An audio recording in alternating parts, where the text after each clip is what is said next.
Deep powder overlay with ombre and glow-in-the-dark powders, Saviland review. In this video, coming up. Hello guys, Anastasia here. This is Saviland Deep Powder Kit. I already tried their acrylics and liked them a lot, so I'm really excited to try Dip. 10 grams small jars of powders. You can see the original color and the color it's going to be once we turn the light off. Now I'm going to do the swatch. You can see the colors in the upper right corner, their numbers. First four colors are very basic. They look like light pink, very transparent pink, and the original color looks very similar. But later I'm going to show you them without the light, and you will see that they all actually glow with a different color, which is pretty cool, I think. Another colors are more bright. This particular one does not have any sticker and a number on it, and this was the only one that was a little grainy. Then we have four beautiful neon colors. Pink neon. By the way, all the colors I'm applying now, I'm using only one coat, so you can see the actual coverage of the color. Passion is beautiful neon orange. Then we have Carnival. This one is also bright neon color. It looks kind of canary yellow in the camera, by the way. Life is a beautiful green color. And then we have Innocence, which is blue. I like that this collection includes both nude and traditional colors as well as bright neons. These are colors in the daylight, and this is what happens once you turn the lights off. Purple is the only color that does not glow in the dark, and all the rest of them are glowing with the different shades. Just take a look at this.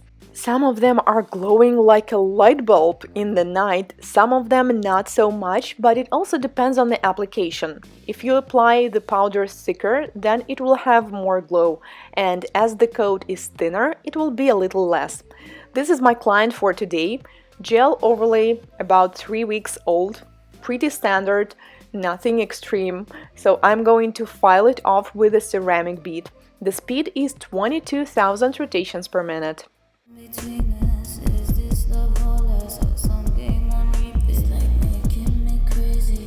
Tell me have patience, baby. I need this. Lines and black beaches, white lines and black beaches, black race and burritos. Travel for weeks just to. Pushing back the cuticles with orange wood stick, then we're going to file and shape the nails. My client shared that she didn't feel very comfortable with a length like that, so she wants to make them shorter. That's why we decided to go with a soft square shape. Normally, for her hands, I also recommended to try almond nails, but for almond shape, we need to have nails slightly longer, so maybe we will be trying them next time. When you're doing square shape, you need to take a look at the nails and understand that once you apply the color, they're going to look a little bit different. I usually find the shortest nail first, if there is one, and then we adjust all the nails to it. You also need to keep in mind that the length of the nail bed may be quite different. Let's say the index finger may have a short nail bed while the ring finger has a longer one. So we need to measure the entire length of the nail from the cuticle area to the free edge, because once you apply the color, no one will ever tell the length of the nail bed, they will only see the entire picture.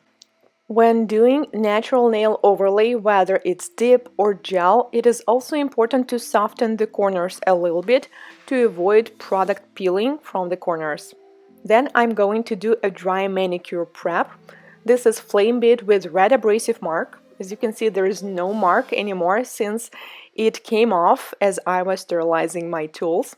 The speed is 14,000 rotations per minute. Your demons, but you've got your reasons. It's making me crazy, but you've got your reasons. White lights and black beaches. High tops in the summer. Don't be by my babe. Be my undercover lover. Then I'm going to trim the cuticles with the scissors. By the way, her nails are very much like my own nails, and the skin is also very similar. At some point, I even felt like, oh my god, it's like I'm working with myself. These are the naked nails, totally prep, and we're going to try different colors. On one hand, we're going to do a natural version, and on another one, we're going to play with neons. To prep the nails, I apply dehydrator and non-acid primer on the free edge. Then I apply dip base coat. And on this hand, we decided to go with the baby pink natural color because the glowing was the best on it, and we decided to go with this one. My client also liked the idea of this natural beautiful color, like during the daytime. She's a student, so she has like a beautiful natural looking nails, but once the night comes, she will have this beautiful crazy glow. I took off the rest of the dip powder and then we apply the second coat. Apply the base coat and then I'm going to apply the dip powder on top. I'm using a regular plastic tip to apply it. If you're working with a slow setting base coat, like it's not drying too fast, then you may want to wait for a couple moments before you use the brush to take the rest of the powder off. But if you're working with a fast one, then you can do it right away. Once you do it on all nails, I'm going to apply activator and wait for 2 to 3 minutes until it's dry. Let's do the other hand and I will show you how to do an ombre with the dip powder. First, you need to apply a base coat and then I'm going to use a fan brush. Pick some pink powder from the jar and apply it near the cuticle. To make this blend, you need to simply go a little bit further away from the nail. And then immediately I take the second color, which is orange, and apply it on the free edge. If you see that some parts are missing or the corners, you can quickly dip it or apply it again, like I'm doing it now, because I don't want any corners missing. The ombre and the fade is not perfect yet, but it's going to be with the second coat. Once again, apply the base coat and repeat the same. Usually with the second coat, this fade and ombre looks so much better. Do not apply too much powder on the center because this is where we're going to blend the colors. And then I apply the orange color. Make sure that you do not have any missing spots, and once you're done, take the rest off with a brush and we have a beautiful ombre. As I was being a little messy, you probably can see some excess powder on my table. I did this. I just picked all this excess powder and we mixed two colors together and used it for a pinky. So this is how we created another beautiful color. On this one, we're going to use an orange. I apply base coat and then I apply powder on top. Since this client has a slightly deep sidewalls, it is very important when you apply a base coat or a powder to push them back with your opposite hand. Because if you don't, then this area may not be covered with the color. I'm showing you now one by one nail as the tutorial, but normally in a real life, of course, you just apply the one coat on entire hand, on both hands first, and then you do the second one. Once you're done, we're going to apply the activator the same way as we did on the previous hand and just give it some time while it dries, 2 to 3 minutes, and then we can slightly shape the nails. This step is optional, but I personally like the look of when the nails are perfectly smooth and shaped. And also I receive these questions from time to time: how can you achieve this beautiful shiny top coat when doing deep overlay? So a simple secret is that you need to buff it almost to a high shine.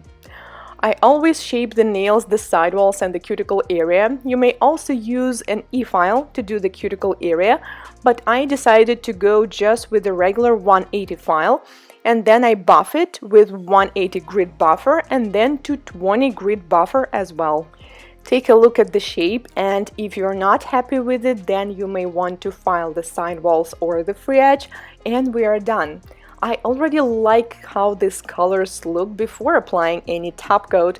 This is the other hand, but let's seal them. By the way, ombre always looks so much better once you seal it with the top coat.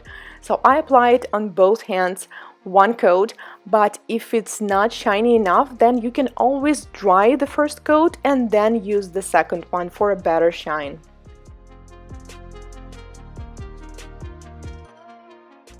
Are you ready to see the result? First hand during the day and during the night. The glowing is just crazy. And then we have our neon hand. During the day, already beautiful and glowing, by the way. And this is how it looks during the night. I totally love this ombre nail, and I think it's going to be my favorite one. Let me know, guys, which one is your favorite. I'm going to leave the links to the products that I used under the video, and thank you so much for watching. If this is your first time here on my channel, consider subscribing, as I post new nail art tutorials and product reviews just like this one every week. See you in my next one. Goodbye!